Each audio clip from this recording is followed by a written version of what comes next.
There is a type of person who never wins arguments, not because they are wrong, not because they run out of words, but because somewhere in the middle of explaining themselves, they stop. They go quiet. They look at the other person's face, really look, and they realize something that takes most people a lifetime to understand. The words are ready, the truth is there, but the room is already closed, so they say nothing. And the strange thing is, the people who do this, the ones who choose silence over being understood, they are usually the ones carrying the most, the ones who have thought about it the longest, the ones who could explain it better than anyone, but they don't. And the world looks at them and calls it weakness, calls it ego, calls it giving up. What the world doesn't know, what it cannot see, is that this kind of silence doesn't come from a person who has stopped caring. It comes from a person Allah has started teaching in private, because there is something that happens in the unseen quietly, without announcement, when a believer stops performing their truth for people who were never meant to hold it. And what happens next is not what anyone around them expected. You stopped telling people things, not because you ran out of words. You have plenty of words. You rehearsed them at 1 inch the morning, staring at the ceiling, building the perfect explanation in your head, why you made that choice, why you needed that space, why what they think happened isn't what actually happened. You wrote the message. You deleted it. Because somewhere between typing and sending, something in you already knew it won't matter. They've already decided. And no version of your truth, no matter how honest, no matter how careful, is going to change what they've chosen to believe. So you went quiet. And now people call it coldness. They call it ego.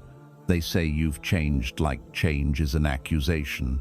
Like the person you're becoming owes an explanation to the people you're outgrowing. Here's what nobody around you will say out loud. The silence they're judging you for is the same silence Allah used to build every person He ever chose for something real. But that's not the part that should shake you. This is the part that should shake you. You didn't choose this silence. It chose you.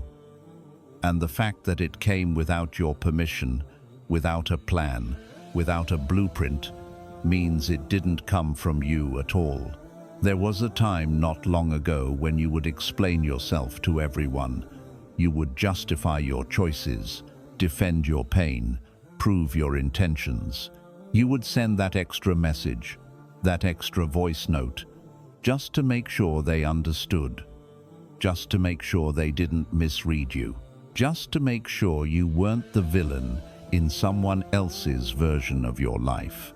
You kept explaining, you kept trying, you kept hoping that if you just said it the right way, they would finally see you.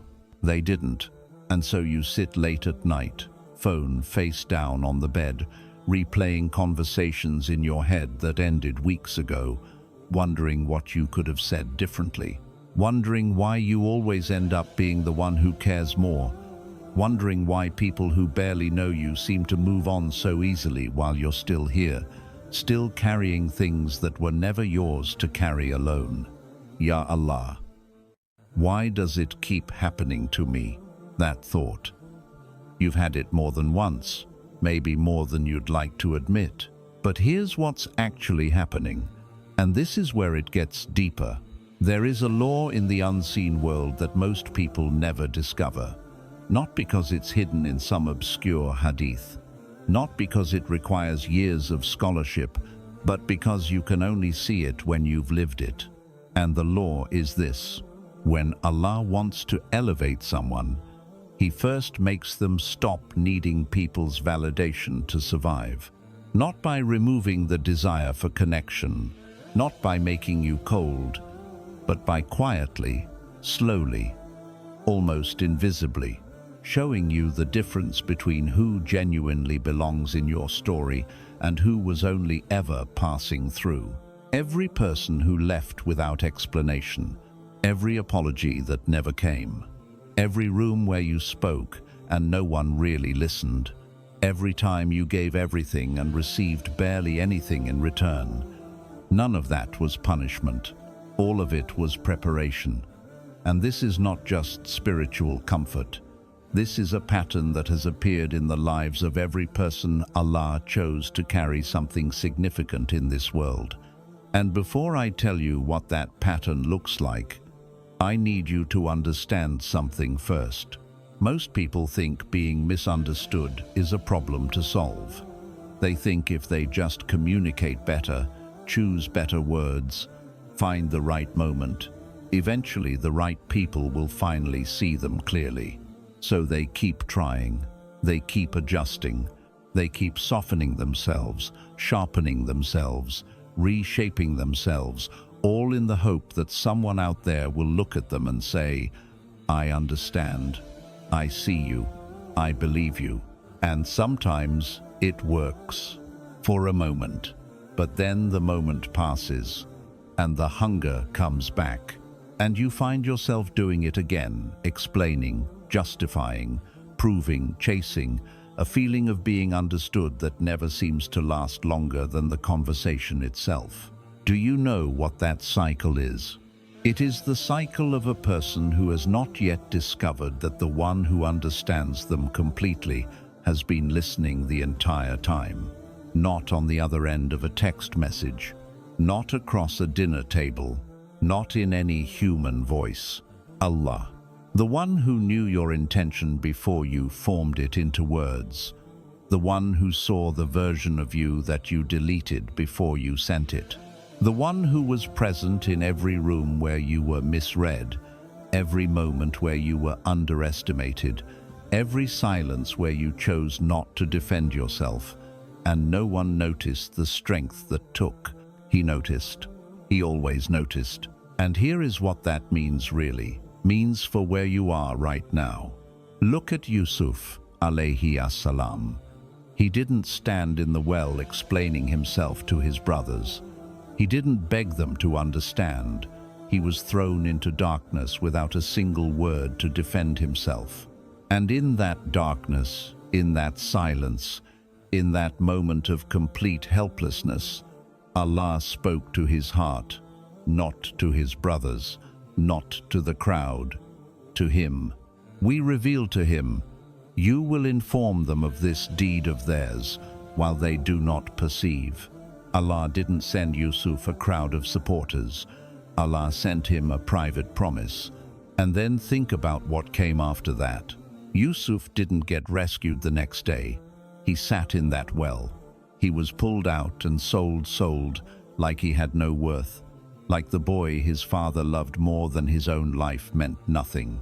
He ended up in a foreign land, in a house where he knew no one, speaking a language that was not his own, serving people who did not know his name or his story or the dreams Allah had shown him.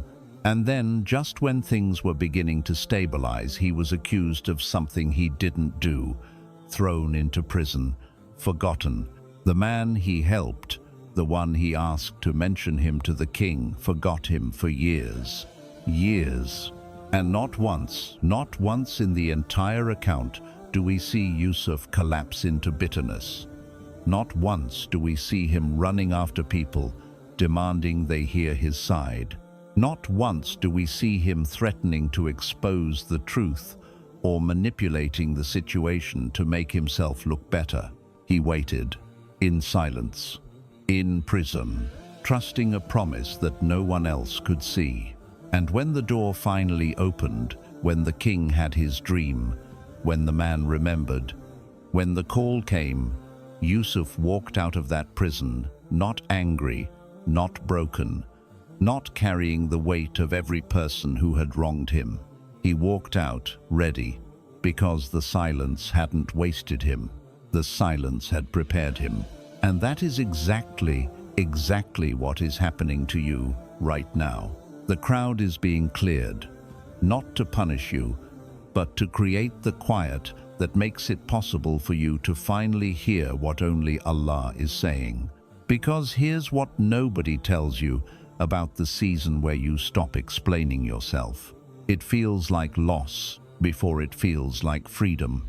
You start replying shorter, not out of rudeness, out of exhaustion. You stop chasing conversations that were always one-sided. You start protecting your energy without even having the language for why. You feel misunderstood by people who used to feel close. And part of you wonders, am I becoming cold? Am I shutting down? Am I losing myself? No, you're losing the version of yourself that needed their permission to be okay. There's a moment, and you may have already had it, where you're sitting in a room full of people and you feel completely alone, not in a painful way, in a strange, almost holy way, like something is separating from you, like a weight is lifting that you didn't even know you were carrying. That moment is not disconnection from people. That moment is connection to Allah, because when human noise goes quiet, the divine signal becomes clear. And I want to stay here for a moment, because most Islamic content will rush past this part. They'll tell you to make dua, to have sabr, to trust the process, and all of that is true. But nobody slows down enough to describe what this season actually feels like from the inside. So let me describe it. You wake up and there's a strange heaviness that has no name. It's not sadness exactly. It's not anxiety exactly. It's like carrying a question that hasn't formed into words yet, like waiting for something you can't describe, like standing at a door that you know is about to open but you don't know what's on the other side, and you don't know when, and you're tired of standing. And so, you pick up your phone. Not because there's anything to check, just to have something in your hand. Something that feels like connection. Something that fills the silence for 3 seconds before the silence comes back heavier than before. And you put the phone down, and you sit with it. That moment, that specific moment of putting the phone down and sitting with the silence instead of running from it, that moment is an act of worship that most people never perform. Because most people never stop running. They fill every gap, every waiting room, every pause between one thing and the next. They fill it with noise so they never have to sit with what Allah is trying to say. But you, in your exhaustion, in your confusion, in your complete inability to pretend that the noise is working anymore, you stopped. And in that stopping, without knowing it, you created space. And Allah fills space. Now think about what has been shifting in you in the last few months. Not just the silence. Think about what you've stopped doing. You've stopped explaining. You've stopped performing. You've stopped curating the version of yourself that you used to present to certain people. And slowly, very slowly, you've started doing something else. You've started being honest in your prayers. Not the polished dua you used to recite because it sounded right.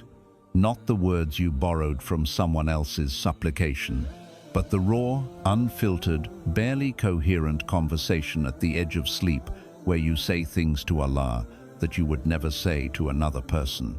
Ya Allah, I don't know what I'm doing. Ya Allah, I'm trying, but I can't see where this is going. Ya Allah, please don't leave me alone in this.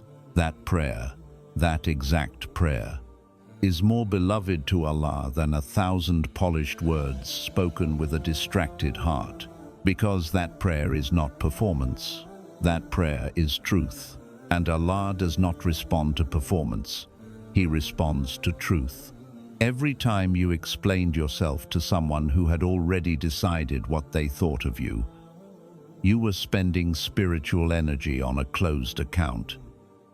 You were pouring water into cracked stone, and not because those people are evil, simply because they were not the ones Allah assigned to understand you.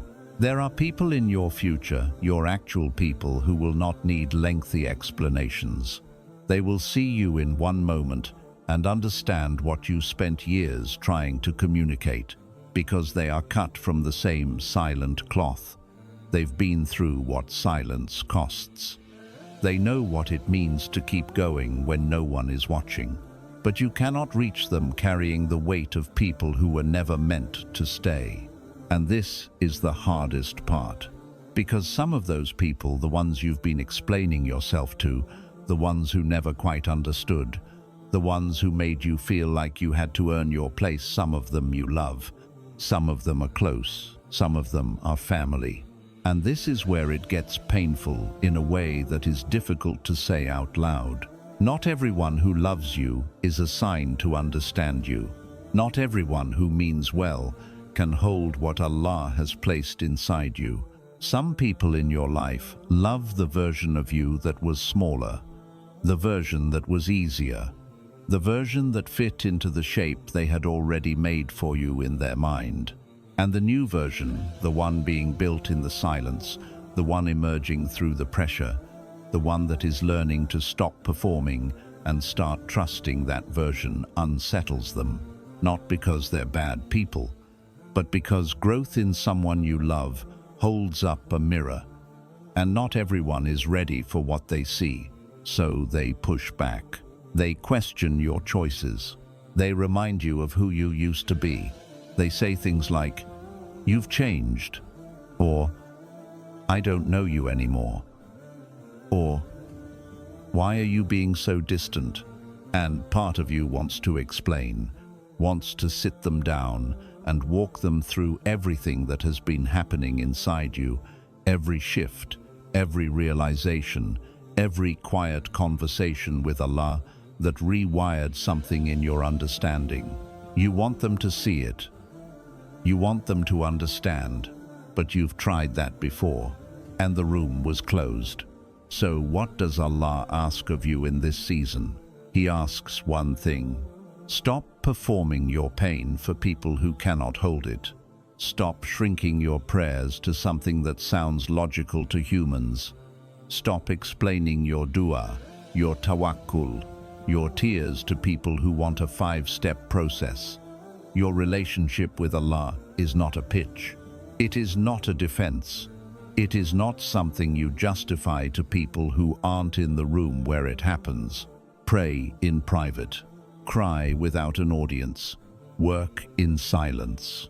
Not because the world doesn't deserve to see you succeed, but because the version of you that is being built right now is too sacred to be exposed to too much opinion before it is finished. There is a reason a seed doesn't grow above the soil until it has built roots below it. There is a reason the strongest structures in the world have their deepest work underground, invisible, unseen. What is being built in you right now is the foundation. And foundations are not for showing. Foundations are for holding everything that comes after. وَمَنْ يَتَوَكَّلْ عَلَى اللَّهِ فَهُوَ حَسْبُهُ.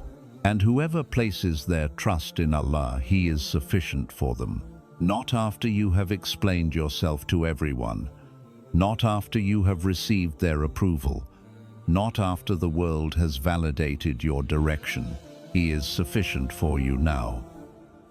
In the confusion, in the silence, in the nights where you don't know what the next step looks like and you're too tired to pretend that you do.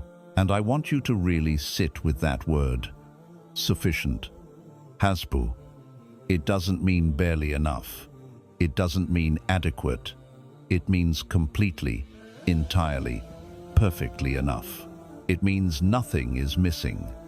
It means the absence of human understanding does not create a deficit in what Allah has already arranged for you. The people who didn't understand you, their lack of understanding, did not remove one single thing from what Allah has written for you. The apology that never came, its absence did not reduce your worth by 1 degree. The room that closed its closing did not lock the door that Allah has already decided to open. Nothing that a human withholds from you can override what Allah has decreed for you. Nothing. This is not rejection. This is selection. This is not abandonment. This is assignment. You are being given the specific type of aloneness that only the people Allah trusts with weight are given. And it is uncomfortable. It is strange. It is quiet in a way that the world tells you is wrong. But think about everyone in history who carried something real. Every prophet walked a road that the people around them didn't understand. Every person Allah elevated passed through a season where the crowd thinned, where the noise quieted, where the distractions fell away one by one, until all that was left was the choice. Do I trust him or do I collapse? And the ones who chose to trust, not because it was easy, not because the road was clear, but because they had run out of every other option and found, in that emptiness, that Allah was there. Those are the ones whose stories we still tell.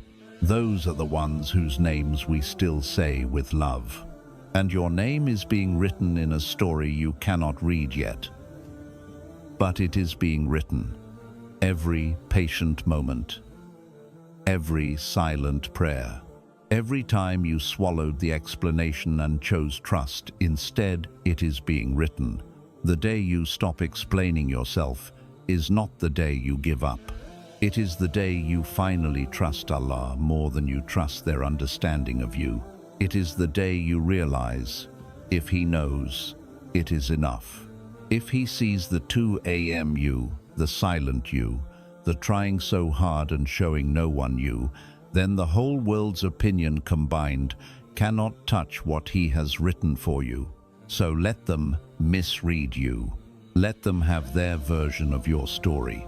Let the silence be strange to people who have never had to build something in the dark. Because here is what is coming, and I say this not as motivation, not as empty comfort, but as the pattern that has repeated itself in the life of every person who chose this road. The door will open. Not when you have convinced enough people, not when you have finally been understood by the right audience, not when the explanation lands perfectly. The door will open when you stop needing it to open on your timeline and surrender completely to His. And when it opens, when it finally opens, you will look back at every moment of silence and understand it. Every person who left, every room that closed, every night you sat with the heaviness and chose to pray instead of perform. Every message you deleted, every explanation you swallowed, you will look back and you will not feel anger.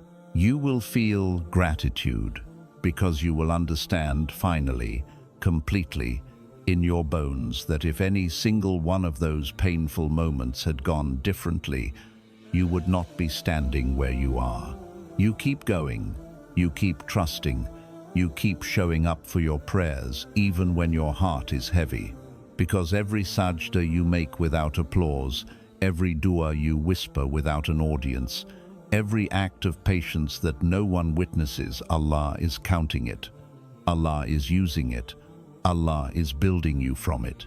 And now you finally understand why everything had to feel different. Not because something went wrong, because something sacred is being built in you. The silence wasn't the end of your story. The silence was the beginning of the version of your story that actually matters. And not everyone is allowed to watch.